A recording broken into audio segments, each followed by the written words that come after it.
Hey, where on earth are you right now? It's despicable for a wife to neglect chores. My husband Ben shouted angrily over the phone. Who does he think he is? I sighed, but still answered my husband's question. Don't tell me you still haven't noticed. My name is Diana, a 30-year-old housewife. I've been married to my husband Ben for 2 years. We met through a friend's introduction. At that time, I had just been dumped by my longtime boyfriend, so I was in a vulnerable state. My friend, considering my situation, introduced him to me. Ben had a face that I liked, and he had a stable income as an office worker. We had many common topics due to being the same age, and we spent really enjoyable time together. We were attracted to each other and eventually started dating. After about 2 years of dating, he proposed to me. I need you, Diana. I want you to be with me forever. Will you marry me? Yes, I'd be happy to. At that time, I thought his proposal words were words of love. But later, I would come to know that it wasn't the case. Nice to meet you. I'm Diana.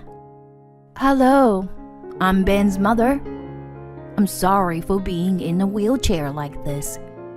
Oh, please, don't worry about that at all. His mother needed care and was living in a wheelchair. My father-in-law passed away a few years ago due to illness, and Ben currently lives at his parents' house to support her. Basically, we've hired helpers for my mom's care, but there are often communication difficulties, you know? That's why I'm really happy that Diana is willing to take care of you, Mom. What? Is Diana going to take care of me? My mother-in-law was surprised by his statement. Well, it's understandable to be surprised when you're suddenly told something like that during the marriage introduction. When we got married, I had agreed with my husband that I would become a full-time housewife and take care of his mother. I loved him enough to believe I could do anything for him. Oh, I appreciate your help, Diana. Thank you so much. My mother-in-law was happy to know that I would be taking care of her. Although Ben is an only child, it seems that my mother-in-law had wanted a daughter as well. After our marriage began and the caregiving started, my mother-in-law treated me very well. This is the easiest way to slice it. You're right. The seasoning can be kept simple like this. If you simmer it slowly, the vegetables will bring out their delicious flavor. That's true. It's incredibly delicious. It felt like I was having a genuine interaction between a real mother and daughter, and it made me happy. Please think of me as your real daughter. Yes, I already do, Diana. My mother-in-law and I had a great relationship. She was lovely, kind, and knowledgeable. She taught me various things, starting with cooking. I envied my husband, who had been eating such delicious food from his mother all this time. I used to be someone who loved work, but the time spent with my mother-in-law was so fulfilling that I thought being a full-time housewife was also good. However, our married life itself wasn't going very well. Hi Ben, welcome back. Do you want dinner or would you like to take a bath? Huh? Ignoring me? Okay, whatever. Since getting married, my husband had become incredibly cold towards me. He rarely initiated conversations with me, so I was always the one trying to come up with topics and asking questions. In response, my husband would give 1 or 2 word answers, and then spend the rest of the time engrossed in his smartphone. I was perplexed by my husband's sudden change in attitude. During our dating phase, he used to try to make me happy and would initiate conversations on his own. But now, It seemed like even talking to me was bothersome for him. Even during meals, my husband remained quiet. So ultimately, I ended up talking with my mother-in-law. My mother-in-law also seemed to have some doubts about my husband's behavior. "I'm sorry, dear. I thought he would be more talkative." "No, it's okay. I think he's just busy with work right now. This should be the busy season, if I remember correctly." I see. He must be busy then. But if it continues like this for too long, I'll talk to him myself, okay? "Thank you." I don't want to let go of someone like you, who is like a daughter to me. I'm glad you say that. Having my mother-in-law on my side was truly comforting. I had no idea why my husband had become distant, so I could only attribute it to his busy work schedule. His attitude towards me remained unchanged. There were times when I wouldn't even hear his voice for days. I tried my best to make time for my husband, but he never became more positive. In this state, it was impossible for us to have any intimacy at night, and we had hardly engaged in any physical intimacy since getting married. I wanted to show grandchildren to my mother-in-law soon, but with this situation, it seemed impossible to have children. Months passed, but my husband's attitude didn't change. One day, perhaps sensing the seriousness of the situation, my mother-in-law expressed her concerns to my husband. Ben, you were married to Diana. Shouldn't you communicate more as a married couple? My husband widened his eyes in surprise when my mother-in-law scolded him. After contemplating for a moment, he spoke up. Is that so? I thought I was being natural. Diana, have you been feeling uneasy all this time? Well, I did notice a change in your behavior compared to before we got married. I answered honestly. My husband said I understand. What exactly did he understand? Does this mean he will start having proper conversations with me? Both my mother-in-law and I were left uncertain, and the conversation ended. The next morning, Okay, I'm off. after having breakfast, my husband said that and left the house. My mother-in-law and I exchanged surprised glances. Just the fact that my husband initiated a conversation after a long time made me happy. It seemed like he had heard my mother-in-law's words. When he came back from work that day, he greeted us with "I'm home" and actively participated in a conversation during dinner. My mother-in-law seemed relieved and happy, engaging in the conversation. Married life involves many ups and downs, and we have to accept various aspects of each other. There are many challenges, but I realized the importance of expressing my feelings honestly. From then on, my husband started having normal conversations with me. However, just as my relationship with my husband improved, my mother-in-law's health deteriorated. While she used to be active even in a wheelchair, she became bedridden. Diana, I am truly sorry. Taking care of an old and helpless person like me must be tough, right? What are you talking about?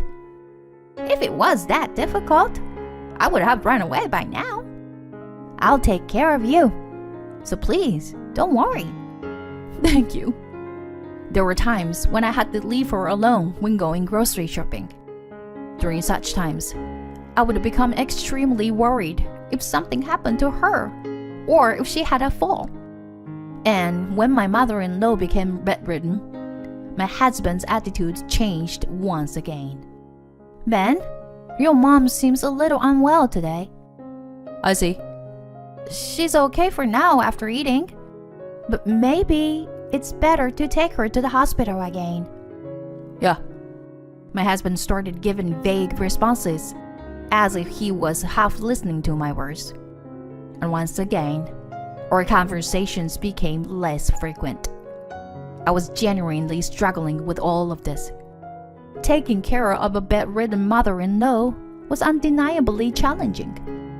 On top of that, being treated with the same cold attitude from my husband as before was too much to bear. I was mentally exhausted. In the midst of all this, my mother-in-law finally needed to be hospitalized. Her condition deteriorated rapidly, and I visited her every day. But I must admit, I felt a sense of relief that I was released from the caregiving responsibilities, despite feeling guilty about it.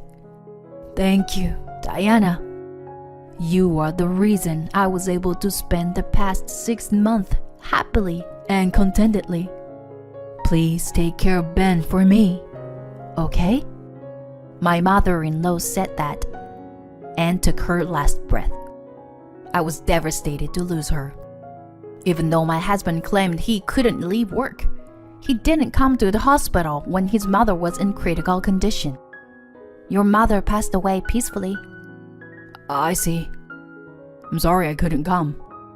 But with you by her side, I'm sure my mom was happy. While my husband said that, from my mother-in-law's perspective, the person she wanted to see the most in her final moments was her own son, my husband. Soon after, my mother-in-law's funeral took place. But my husband, citing his busy schedule, left the funeral preparations to me. With a sense of distrust towards my husband, I prepared for the funeral. My husband did fulfill his duties as the chief mourner, and the funeral proceeded smoothly. However, our married life after that was miserable. My husband remained silent as ever, and he hardly had any conversation even when he was at home. Whenever I tried to talk to him, he would just give brief responses. I couldn't help but question if this could truly be called a marriage. As a housewife, my husband was the only person I had conversations with. I felt suffocated. That's why I decided to consult with him about something. Hey, now that your mother is gone, I have some time, so can I go back to work? My husband looked surprised at my statement, but replied, It's okay, I guess. I immediately started looking for a job, and I found a suitable office job with the good conditions, so I decided to apply. Since I had previous experience working as an office employee, I was hired for the position. Moreover, they hired me as a full-time employee, not just a part-time worker. It was enjoyable to be back working as an employee after a long time. My coworkers were very kind and patiently taught me the job, which helped me adapt quickly.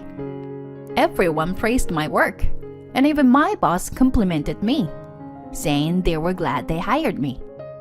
Having interaction with people other than my husband was beneficial for my mental well-being. Above all, it was very gratifying to be recognized by those around me. I had felt that when I was alone with my husband at home, I wasn't being appreciated as a person. Since I was managing both work and household chores efficiently, my husband didn't complain. However, his attitude remained cold as ever. Even when I talked about my work, he would just give vague responses. Eventually, he stopped responding at all, not even offering a brief reply. I wished he would at least respond. It made me feel like he was completely ignoring me. What could he possibly be thinking? I couldn't believe his behavior, so I decided to seek advice from my colleagues. In times like this, I'm grateful that I went back to work. It's reassuring to have people I can consult with and who will listen to my complaints. And everyone was surprised when they heard my story. Whoa! Your husband is constantly ignoring you? Yeah. We had very little conversation since the early days of our marriage. But for the past few months, he hasn't spoken to me at all. I feel like I'm being treated like nothing. What? Isn't that too terrible? My colleagues at work snided with me, Saying that my husband was being awful. And one of them said something like this. This might be difficult to say, but is your husband having an affair? What? An affair? From what I've heard, Diana, you were not at fault. If that's the case, I think there must be something suspicious on your husband's side. When I heard that, I started suspecting my husband of having an affair for the first time. And once I started doubting, I became more and more suspicious. So I decided to hire a private investigator to investigate my husband. The investigation results come out in about 2 weeks. As expected, my husband was indeed having an affair. The other person involved was a colleague from his workplace, and according to the investigation, they had been in a long-term relationship. That meant he had been having an affair even during the difficult times when I was taking care of my mother-in-law. I was filled with anger. My husband must have only seen me as a convenient housekeeper. I couldn't continue our marriage in this state. I quickly packed my things and left the house. I stayed at a business hotel for the time being. The next day, I went to the local government office to file for divorce. Then, while my husband was absent, I left the evidence photos of his affair on the living room table. This should make it clear that I'm serious about getting a divorce. He'll be in a panic when he sees the photos. Several days passed, but I didn't receive any contact from my husband. Well, if he doesn't contact me, it's fine by me. I absolutely intend to claim compensation for the affair, so I hope we can proceed with that. It was about a week after I left the house when I finally received a phone call from my husband. Hey, where the hell are you right now? It's despicable of you, as a wife, to neglect your household duties. My husband shouted angrily through the phone. Who the hell does he think he is? I responded to his question. What? Don't tell me you still haven't noticed? You and I are already finished. Haven't you seen the envelope on the table? Huh? The envelope? Oh, this? Look at it right now. Please. Why do I have to be ordered around by you like that? Just come back home right away and do your chores. I'm telling you. First, look inside the envelope, please. 'Cause it contains the evidence photos of your affair. What? My husband suddenly fell silent, and I heard rustling sounds, so he must be checking the contents of the envelope. What the hell is this? Why are there these kind of photos? I had them investigated by a PI. Well, I never imagined you were having an affair, but you did. Could it be that you were already involved with someone back when we got married? And that's why you were cold to me? No way! What are you saying? It seems like I hit the nail on the head. His voice was shaking. You married me with the intention of having me as a housekeeper, right? That's not true. Are you still trying to lie? I really cared for you when we were dating. But after we got married, I somehow stopped feeling attracted to you.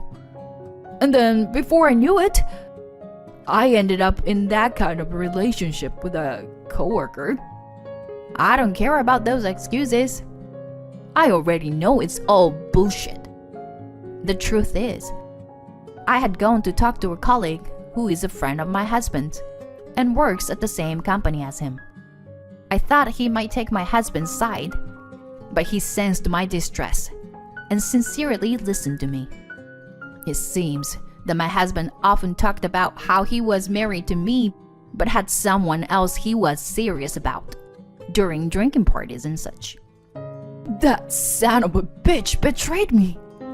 It seems like everyone was disgusted by your stories, you know? Did you know that you're actually quite disliked at work? That's a lie. Everyone interacts with me normally.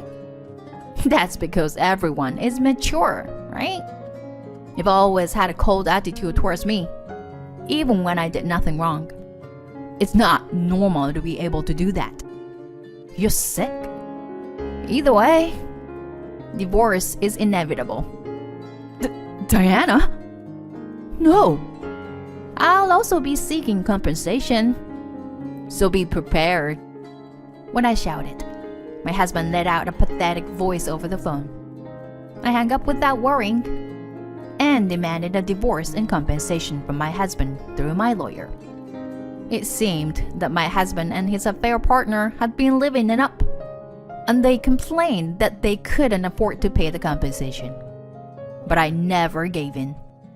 I agreed to accept the payment in installments, and if there was any delay, I instructed my lawyer to garnish their wages.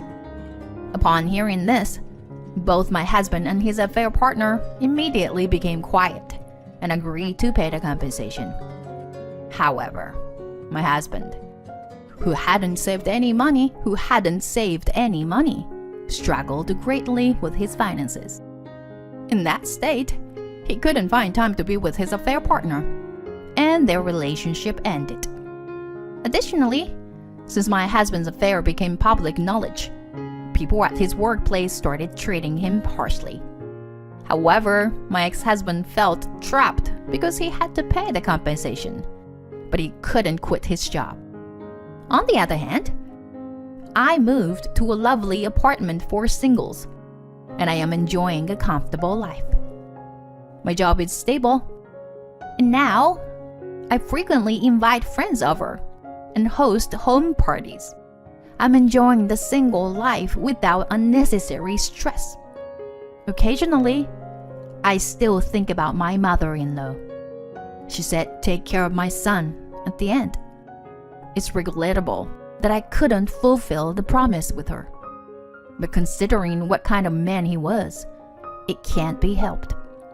I'm sure my mother-in-law would forgive me in this situation. For now, I don't plan to pursuing romantic relationships or a marriage for a while. I want to focus on my work and achieve results. That's what I believe is necessary for my own happiness at the moment.